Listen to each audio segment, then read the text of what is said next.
আমরা কখনো একটা কল পাইছি, কল পাই আছে, আমরা সঙ্গে সঙ্গে আইছি। কোন ফায়ার সার্ভিস?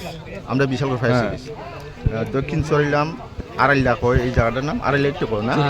হ্যাঁ, রাজীব কলোনি। হ্যাঁ, এখানে একটা ঘরে আগুন লাগছে, মালিকও বাড়িতে নাই।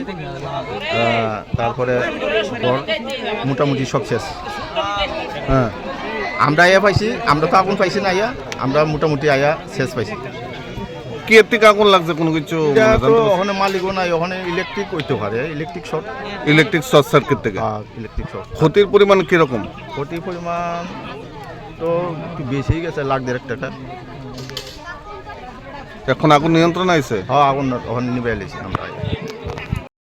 ঘটনাটা হয়েছে এটা আড়াইলা পঞ্চায়েতের রাজীব কলোনি 5 নম্বর ওয়ার্ড। হ্যাঁ, এখানে এক ভদ্রলোক বসবাস করতো, তার নাম আবু কাশেম, তার বাবুর নাম হয়েছে মোহাম্মদ আলী। তো আনুমানিক বেলা 11:30টার সময় তাই ঘরের মধ্যে অগ্নিসংযোগ হয়েছে। কীভাবে হয়েছে আমরা কইতে পারতাম না, কিন্তু এলাকাবাসী আমরা পরে দৌড়িয়ে দেখছি পুরো ঘড়ি মোটামুটি জ্বলে গেছে। তারপরে সিলিন্ডার ব্লাস্ট হয়েছে, ব্লাস্টের এমন শব্দ হয়েছে মানে মানুষ এলাকাবাসী মানে দাঁড়া অবস্থা থেকে মাটিতে ফিরে গেছে এমন অবস্থা। কি মনে হয় কিভাবে লাগতে পারে আগুন? মনে হইতেছে বিদ্যুতের শর্ট সার্কিট বা এমন কিছু একটা হতে পারে। ঘটনাস্থলে ফায়ার সার্ভিস তারা আছে? তারা আসার আগেই মোটামুটি বসীভূত হয়ে গেছে, এরপরে তারা আইসে যথাসম্ভব চেষ্টা করছে, কিন্তু কিছু রক্ষা করা গেছে না। তার সঙ্গে এলাকাবাসীও চেষ্টা করছে, রক্ষা করা গেছে না। বিশালগড় থানা পুলিশ আছে না ঘটনাস্থলে? হ্যাঁ, বিশালগড় থানা পুলিশ হয়েছে, এসে তিনি।